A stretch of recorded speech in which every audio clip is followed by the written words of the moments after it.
2020년 1월 31일 누가복음 8장 26절에서 39절 큐티 말씀입니다. 하나님이 행하신 큰 일, 무덤 사이의 거라사 광인. 그들이 갈릴리 맞은편 거라사인의 땅에 이르러 예수께서 육지에 내리심에 그 도시 사람으로서 귀신 들린 자 하나가 예수를 만나니 그 사람은 오래 옷을 입지 아니하며 집에 거하지도 아니하고 무덤 사이에 거하는 자라. 예수를 보고 부르짖으며 그 앞에 엎드려 큰 소리로 불러 이르되 지극히 높으신 하나님의 아들 예수여, 당신이 나와 무슨 상관이 있나이까?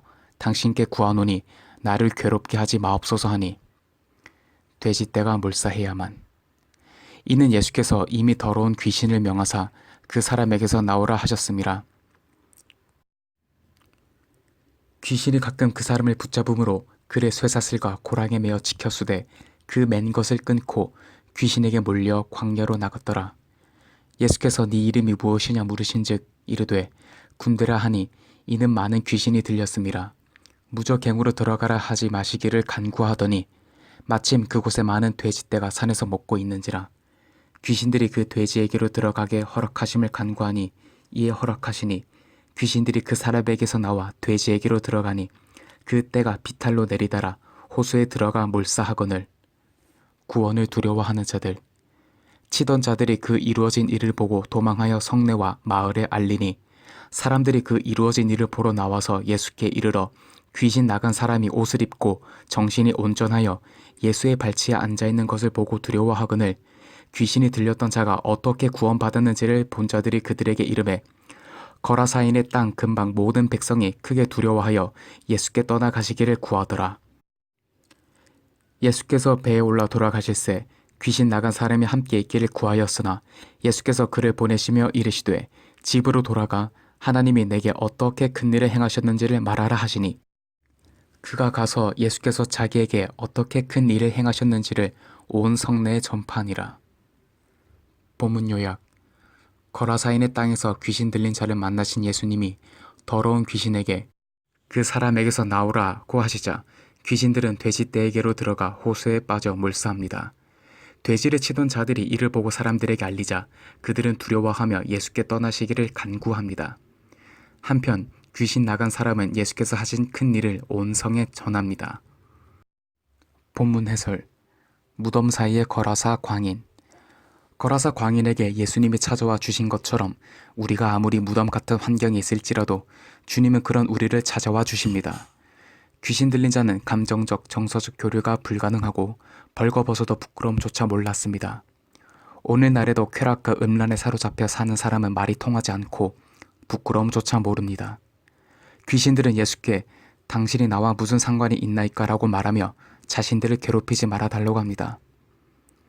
예수님이 찾아오신 사건이 귀신에게는 괴롭힘일 수 있지만 귀신 들린 자에게는 최고의 치료 시간입니다.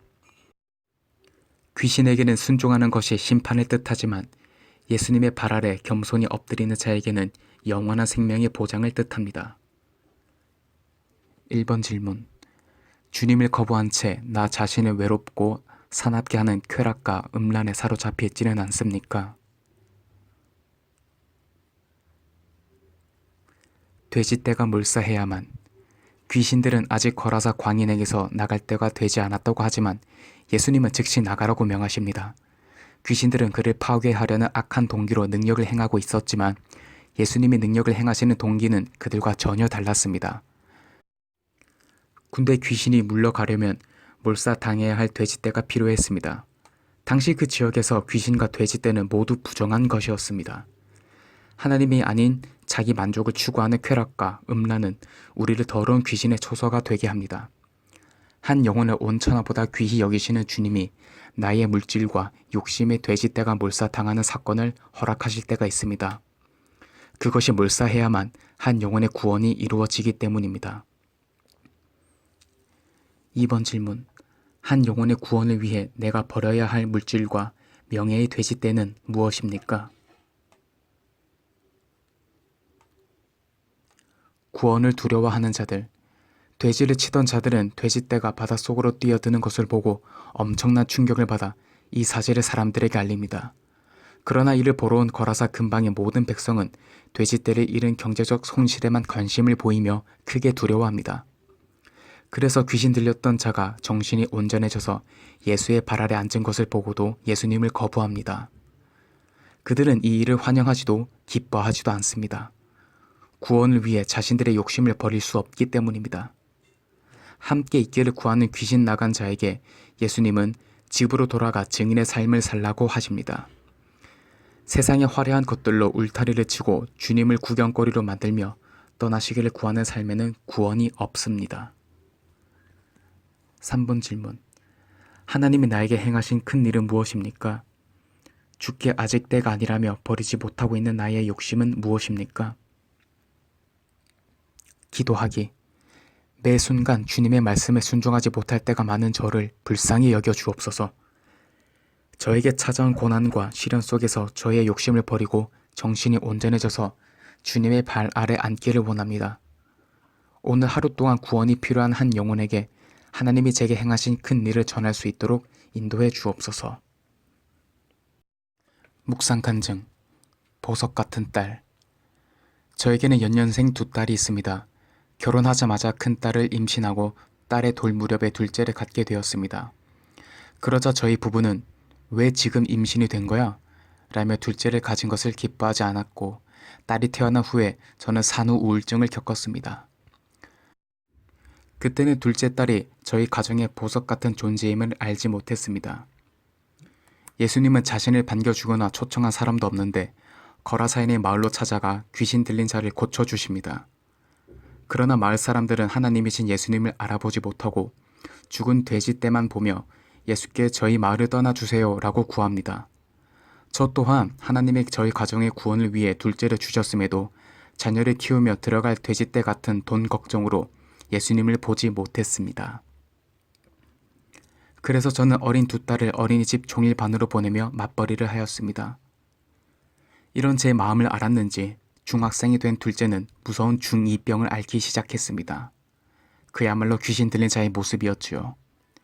아침마다 학교에 보내기 위해 한두 시간 동안 깨워야 하는 것은 물론이고 시험 기간에도 아침에 일어나지 못해 결석하기도 했습니다.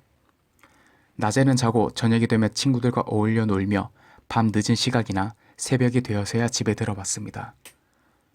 고등학교에 진학해서도 교복 치마를 줄여 입고 화장을 하다 학교에서 벌점을 맞는 등 딸의 방황은 계속되었습니다. 그때까지 저는 딸의 방황이 남편의 혈기와 편애 때문이라며 남편을 탓하고 원망했습니다.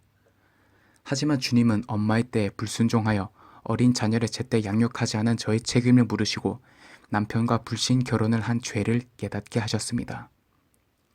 남편도 딸들과 함께 참석한 교회 수련회에서 은혜를 받고 회개하여 딸들 앞에서 무릎을 꿇고 진심으로 용서를 구했습니다. 이후 둘째 딸은 교회에서 세례를 받으며 눈물을 흘렸습니다. 자신의 감정을 말로 표현하진 않았지만 스스로 절제할 수 없는 연약한 자신 때문에 주님을 의지하는 모습을 볼 수 있었습니다. 이후 딸의 생활은 많이 변했고 성인이 된 지금은 직장 생활을 성실히 하고 있습니다. 귀신 들린 자를 쇠사슬의 고랑에 매어 지킨 것 같이 저도 제 딸을 감시하고 지키며 모성애로 아이를 품는다 했지만 늘 어긋나기만 했습니다. 그러나 예수님을 만나 고침받은 자와 같이 하나님은 둘째 딸의 방황으로 온 식구의 구원을 이루어 주셨습니다. 하지만 여전히 사건이 올 때마다 방황하고 두려워하며 무적행으로 떨어질 수밖에 없는 인생입니다. 그럼에도 매일 예수님의 발치에 앉아 큐티하며 하나님이 저와 저희 가정에 보여주신 구원의 큰일을 나누고 전파하기를 바랍니다. 오늘의 큐티 마치도록 하겠습니다. 오늘도 주님 안에서 승리하세요.